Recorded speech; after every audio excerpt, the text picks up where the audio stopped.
안녕하십니까. 중앙대학교 인공지능연구실에서 박사과정을 밟고 있는 서왕덕 연구원입니다. 먼저 발표에 앞서 개발자 컨퍼런스 스틱 2022에 연사로 설 수 있는 기회를 주신 CQ레어 측에 감사의 말씀을 드리고 싶습니다.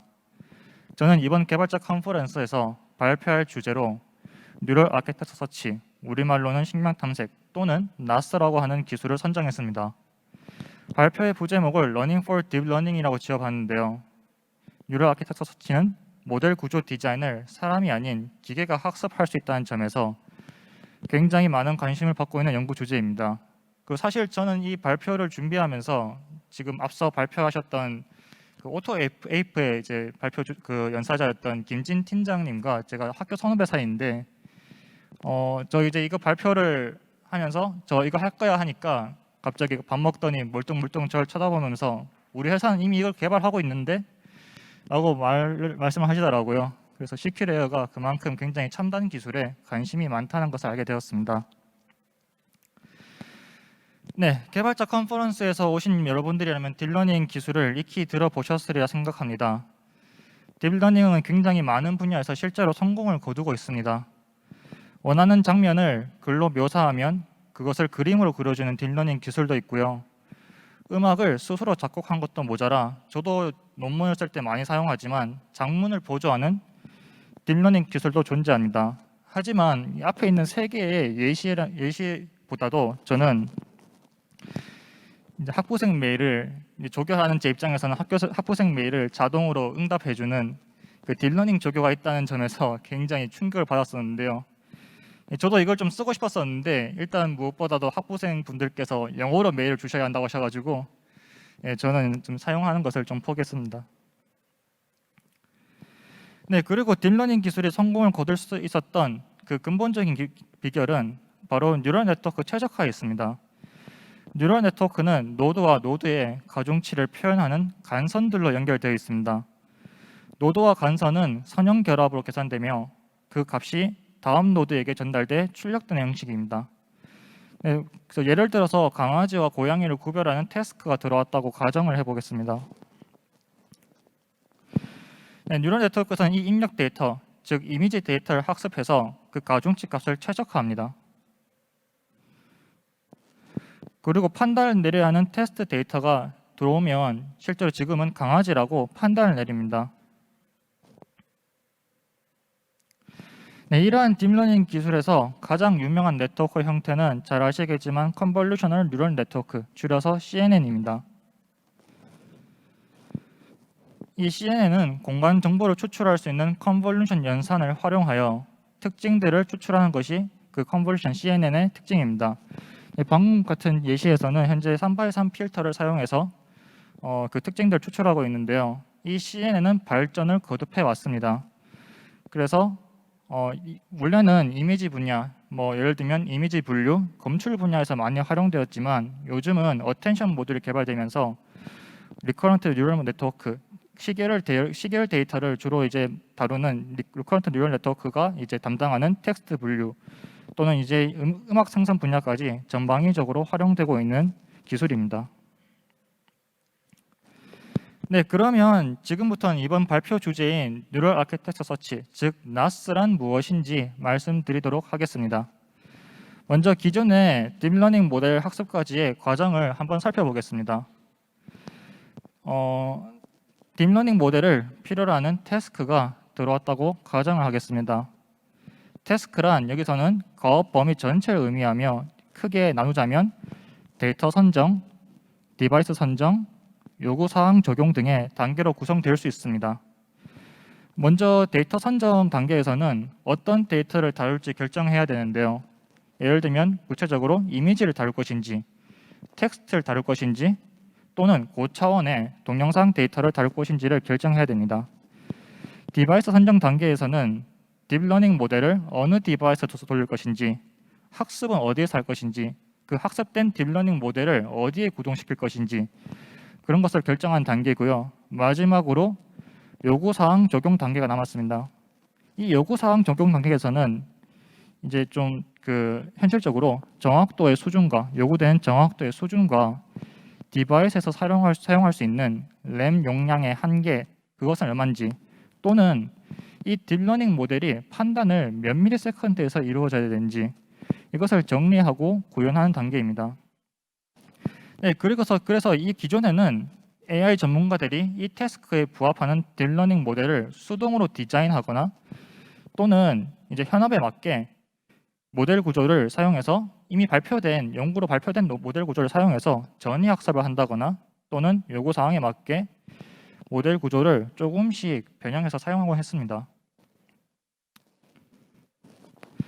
하지만 나스에서는 기계가 스스로 모델 구조를 탐색하여 자동으로 모델 구조를 설계합니다.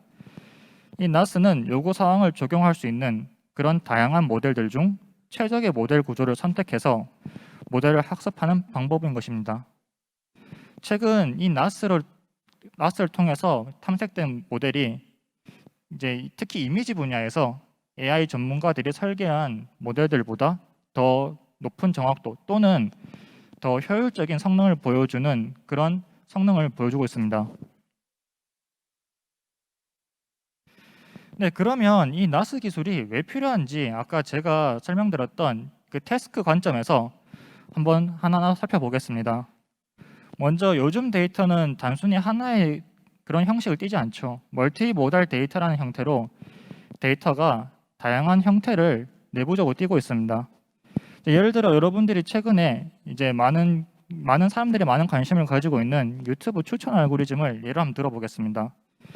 이 유튜브 추천 알고리즘을 고도화하기 위해서는 단순히 동영상 데이터뿐만 아니라 텍스트 데이터 형태의 댓글과 또는 수치 데이터 형태의 좋아요와 시청 시간 등을 활용할 수 있습니다. 또한 다양한 분야 및 기업에서 데이터를 생성하고 또 관리하고 있습니다. 이 데이터를 잘 학습해야 되는데 문제는 연구에서 많이 사용됐던 잘 정제된 데이터가 아니라 이런 이제 기업 또는 분야에서 생성된 그런 날것의 데이터 같은 경우에 기존에 연구된 모델들이 잘 작동하지 않는 경우가 많습니다.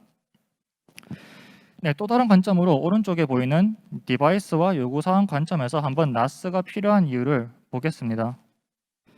네, 먼저 최근 IoT 붐이 또 많이 오고 있고 스마트 디바이스들을 많이 사용하고 있죠. 네, 그래서 그 스마트 디바이스가 우리 곳곳에 설치되고 있는데 이 스마트 디바이스에서 이제 현재 많이 연구되고 있는 AI 기술을 특히 딥러닝 기술을 적용하고자 하는 그런 연구들이 많이 있습니다.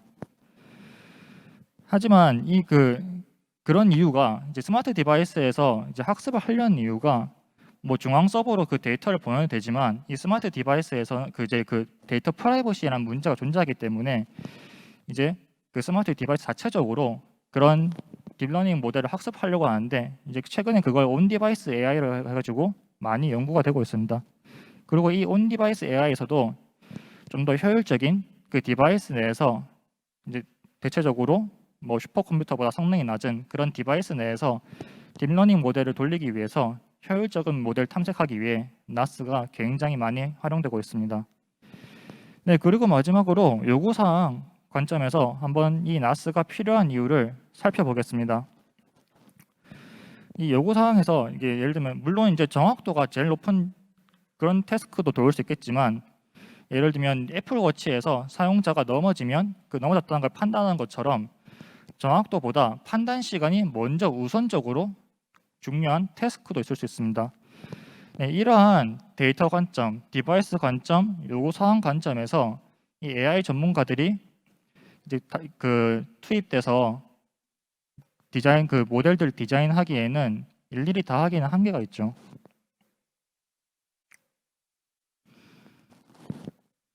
네, 그래서 최근에 이 과정을 자동화할 수 있는 나스가 굉장히 많이 연구가 되고 있습니다. 네, 그리고 나스의 종류에 대해서 한번 보겠습니다. 나스는 뉴럴 아키텍처 서치, 즉 서치, 탐색 기술이기 때문에 탐색 기술이 많이 응용되고 있습니다. 그 중에서 가장 많이 이제 응용된 방법으로 진화 알고리즘 기반 탐색, 그리고 미분 기반 탐색, 마지막으로 강화 학습 기반 탐색이 있습니다.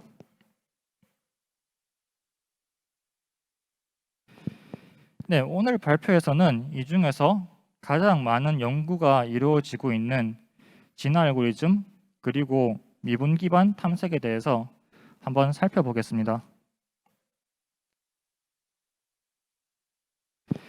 네, 먼저 가장 간단한 진화 알고리즘 기반 탐색에 대해서 설명을 드리겠습니다. 네, 다음과 같이 CNN 기반의 샘플 모델이 있다고 가정을 해보겠습니다. 네, 각 칸에는 지금 컨볼루션 뜻하는데 3x3, 4x4, 5x5 의 필터 크기를 가지는 컨볼루션이 있다고 가정을 해보겠습니다. 네, 그리고 우리의 최종 목표는 이 NAS를 활용해서 각각의 컨볼루션의 최적의 필터 사이즈의 크기가 무엇인지를 한번 살펴보는 것입니다. 네, 그러면 먼저 이제 샘플 모델에서는 다음과 같이 하나의 벡터로 1대1 인코딩할 수 있습니다. 먼저 이 진화 알고리즘에서 이제 그 뜻하는 게 유전자인데 각각의 모델을 유전자, 즉 여기서는 하나의 벡터로 표현하고자 하는 겁니다. 즉 현재 지금 샘플 모델에서는 이 3x3 컨볼루션이 3으로, 4x4 컨볼루션이 4로, 5x5 컨볼루션이 5로 이렇게 하나의 벡터로 지금 인코딩이 가능한데 이제 현재 이 인코딩된 벡터에서 대응하는 모델의 정확도가 96%라고 가정을 해보겠습니다. 네, 그러면 진화 알고리즘은 먼저 처음에 이런 인코딩된 벡터를 무작위적으로 생성을 합니다. 그럼 각각의 이제 벡터들은 하나의 모델들을 뜻하는데 예를 들어 이 두 번째 그 벡터를 보시면 3, 4, 4로 되어 있는데 그 뜻이 곧 3x3 컨볼루션, 4x4 컨볼루션, 4x4 컨볼루션 이런 식으로 지금 그 모델을 하나의 벡터로 표현해 놓은 것입니다. 그리고 각각의 벡터에 해당하는 모델을 만들어서 그 모델의 정확도를 측정합니다. 네, 그리고 정확도가 측정된 된 것들 중에서 이제 성능이 좋은 일반적으로는 성능이 좋은 두 개의 벡터를 가져와서 새로운 벡터를 만듭니다. 이제 그 이유가 이제 좋은 성능이니까 그런 벡터들 섞어도 괜찮은 성능이 나올 것이라는 가정하에 지금 이 알고리즘을 진행하는 것인데요. 다음과 같이 96%의 성능을 가진 벡터와 그리고 80%의 성능을 가진 벡터를 가져왔습니다. 그리고 이제 가장 간단한 방법으로 이 각 칸들을 랜덤하게 교환을 하는 것입니다. 이제 그러면 현재 다음 상황에서는 이제 5, 4, 5라는 벡터가 만들어졌는데 그 뜻은 곧 잘 아시겠지만 5x5 컨볼루션, 4x4 컨볼루션, 5x5 컨볼루션 이런 모델이 새롭게 생성된 것입니다. 네, 그리고 이것을 이제 모델을 만들어서 평가한 후에 그 정확도가 지금은 97%가 나왔습니다. 네, 그러면 이것을 생성된 그런 이제 그 집합에 다시 추가를 하고 마냥 계속해서 추가를 할 수는 없으니까 그중 현재 생성된 것들 중에서 가장 성능이 낮은 현재는 이 65%의 성능을 가진 이 그 세 번째 벡터를 제거를 해줍니다. 네, 이 과정을 계속해서 반복을 해줍니다. 진화 알고리즘에서는. 그리고 어느 정도 탐색이 완료가 되면 그것을 최종 모델로 확정을 하고 이제 탐색을 종료합니다.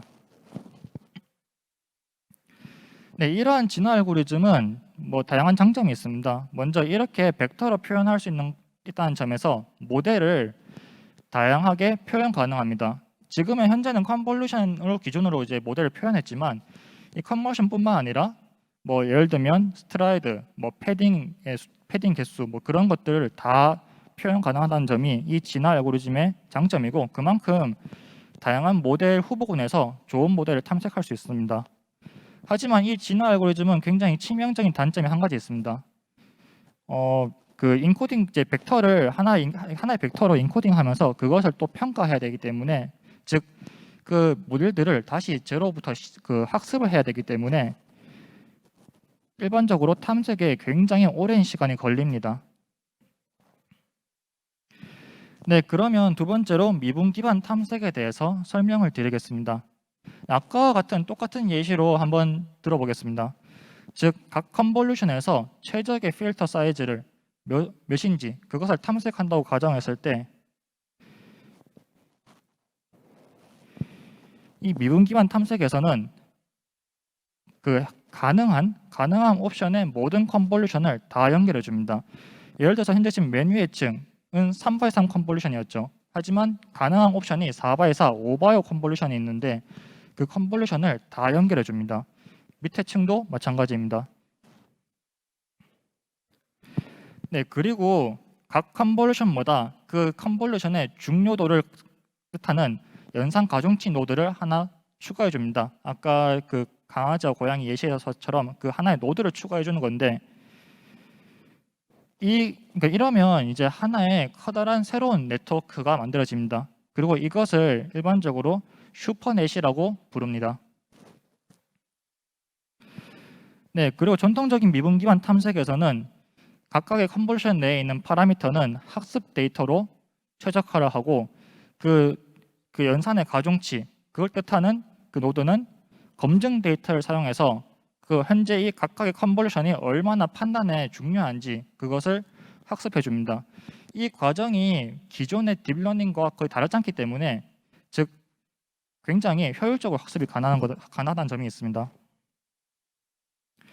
네, 그래서 다음과 같이 만약에 학습이 이루어졌다고 가정을 해보겠습니다. 현재 메뉴 층을 보시면 지금 현재 3x3이 0.2, 4x4가 0.1, 5x5가 0.7로 되어 있는데 그만큼 즉 이 5x5의 컨볼루션이 다른 컨볼루션보다 판단에 있어서 훨씬 더 중요한 역할을 하고 있다. 그렇게 해석할 수 있습니다.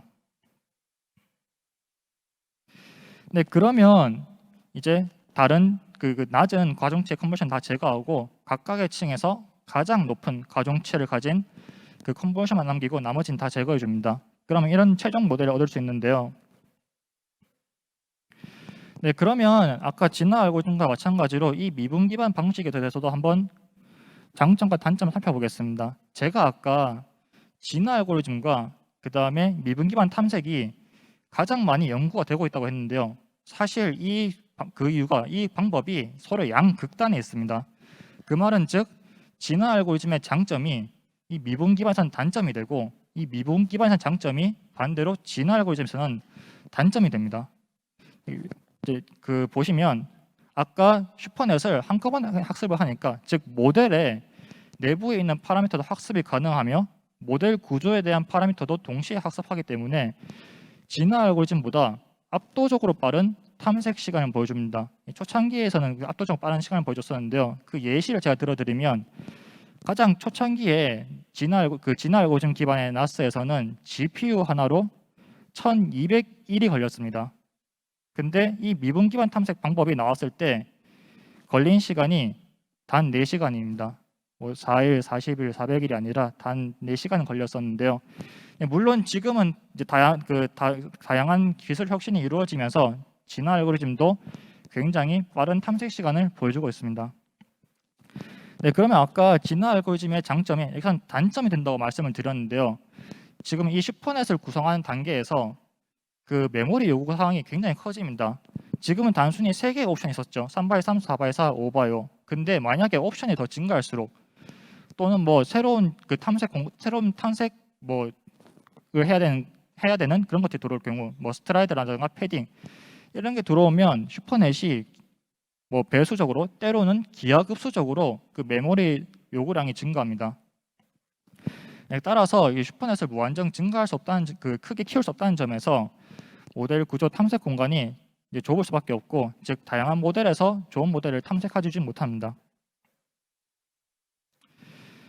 네, 그래서 저는 이제 그 간단한 연구를 최근에 진행했었습니다. 이제 일렉트로닉스 데이터에서 어세트된 제 논문인데요.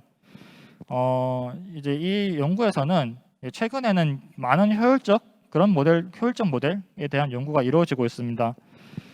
즉 정확도를 유지하면서도 모델의 판단 시간 또는 그 모델의 크기가 작은 그런 연구가 많이 이루어지고 있는데 그 핵심 중 하나로 그룹 컨볼루션이라는 게 있습니다. 이 그룹 컨볼루션이 기존의 컨볼루션과 비슷한데 그래도 파라미터 숫자는 압도적으로 작은 그런 컨볼루션입니다. 그런 특수한 형태의 컨볼루션인데 이제 여기서 중요한 파라미터가 과연 그 그룹 컨볼루션 안에서 그룹 사이즈는 몇 개로 할 것인지 이게 하나의 중요한 이슈가 되고 있었는데 저는 이 그룹 사이즈를 찾는 것을 나스로 적용해서 이제 최적의 그룹 사이즈를 찾는 그 기술을 연구했었습니다. 네, 그러면 그래서 이제 그렇게 연구한 결과 오른쪽 그래프에서 보시면 현재 그 제일 왼쪽이 제가 제안한 모델이었는데요. 제가 제안하는 모델이 기존의 다른 유명한 모델들보다 정확도는 우월하면서도 동시에 모델의 크기 또는 파라미터 개수는 훨씬 작았음을 이제 좀 알 수 있었습니다. 네, 그리고 이제 저의 원래 연구 주제는 진화 알고리즘을 통한 데이터 특징 분석입니다. 아까 이제 피처 셀렉션이라고도 나왔었는데요. 이제 이 진화 알고리즘은 다양한 문제에 적용 가능하다는 장점이 있어서 저도 이 진화 알고리즘을 사용해서 이제 좀 나스를 연구해 보려고 했었는데 아까 설명드린 것처럼 이 진화 알고리즘 적용하니까 이 나스가 도저히 탐색이 안 됩니다. 일단 저는 GPU가 딱 한 개밖에 없었어 가지고요. 그래서 진행이 안 됐었는데 이제 좀 그 이유를 살펴봤습니다. 첫 번째, 그 진화 알고리즘에서는 그 모델 하나하나를 평가하는데 굉장히 시간이 많이 들어갑니다. 즉 모델 하나하나를 새로 만들 때 굉장히 잘 만들어야겠죠. 하지만 아까 설명드린 그 진화 알고리즘 예시에서는 무작위에 기반하고 있기 때문에 굉장히 탐색이 방향이 굉장히 좀 다양해집니다. 무작위가 되는데 예를 들어서 현재 지금 탐색 공간에서 우상단에 좋은 모델들이 포진해 있다고 가정을 해보겠습니다. 그리고 각각의 원은 지금 현재 생성된 그런 이제 샘플링된 그런 모델들인데 기존의 진화 알고리즘에서는 무작위에 기반한다는 특성 때문에 그 탐색 방향이 각각의 탐색 방향이 굉장히 좀 많이 무작위적인데 저는 여기서 그 미분 기반 탐색에 좀 주목을 해봤습니다. 아까 그 예시로 보여드린 슈퍼넷인데요. 그 슈퍼넷에서 저는 그 연산 가중치에 대해서 한번 주목을 해봤습니다. 이 연산 가중치는 이미 최적화 단계에서 어느 정도 탐색이 된 것이므로 이제 이게 대략적인 좋은 방향을 가리키고 있을 것이다. 그래서 전 이 연산 가중치를 하나의 행렬로 뽑아내서 그것을 각각 탐색 그 방향에다가 추가해줬습니다. 네, 그렇게 해서 추가해줘서 이 탐색 방향을 합치면 다음과 같이 탐색 방향이 이루어지고 어느 정도 이제 좀 좋은 모델이 존재할 수 있는 가능성이 있는 곳으로 탐색이 진행됨을 알 수 있었고 지금 저도 이제 계속해서 좀 실험을 진행 중에 있는데 일단 제가 1차적으로 확인한 것은 이제 4시간 내 아까 제가 미분 기반 탐색이 4시간 내에 이루어진다고 했죠. 그 4시간 내에 진화 알고리즘도 그 동일한 성능을 보여줄 수 있다는 것을 어느 정도 확인할 수 있었습니다. 그리고 이 방법이 전 괜찮다고 생각한 이유는 뭐냐면 기존의 미분 기반 탐색 방법에서 이미 탐색이 된 그 슈퍼넷들을 재활용할 수 있다는 점에서 굉장히 좀 효율적인 방법이 생각했고 저만 비단 이 생각을 한 거 아니겠죠. 굉장히 지금 전 세계적으로도 많은 연구가 이루어졌기 때문에 이런 하이브리드 즉 각각의 연구 방법을 통합하는 그런 연구가 좀 많이 좀 연구가 되고 있고 앞으로도 계속해서 많은 가능성을 보이는 방법이라고 저는 생각하고 있습니다. 네, 그러면 나스 연구를 통해 현재 딥러닝 연구 방향에 대해서 알아보는 것으로 이번 발표 마치겠습니다. 네, 기존에 이제 인공지능에서는 그 학습을 자동화하였죠. 그리고 나스가 들어오면서 그 학습하는 모델 구조를 자동화하는 단계까지 나아갔습니다. 네, 그럼 저는 앞으로 어떤 것이 있을까 좀 한번 생각을 해봤는데 이제 그게 제 생각에 아마 가장 앞단에 있는 태스크가 되지 않을까. 그 태스크까지 만약에 기계가 자동화한다면 뭐 다양한 비지도 학습 기반 그런 나스가 연구될 수 있겠죠. 네, 그러면 저는 이제 뭐 여러분들 영화에서 보시는 SF 영화에서 보시는 그런 이제 장밋빛 미래가 오지 않을까 저는 이제 뭐 그렇게 한번 생각을 해보는데요. 네, 그만큼 아까 연구소장님께서 발표하셨던 그 내용 중에서 중국이 굉장히 많은 기술을 연구하고 있다고 하는데 이 나스 기술에도 지금 현재 중국이 굉장히 압도적으로 많은 연구를 하고 있습니다. 하지만 저는 이제 이런 기술이 우리나라에서도 많은 관심이 필요한 주제지 않을까 생각을 해봅니다. 네, 이상 발표를 마치겠습니다. 경청해 주셔서 감사합니다.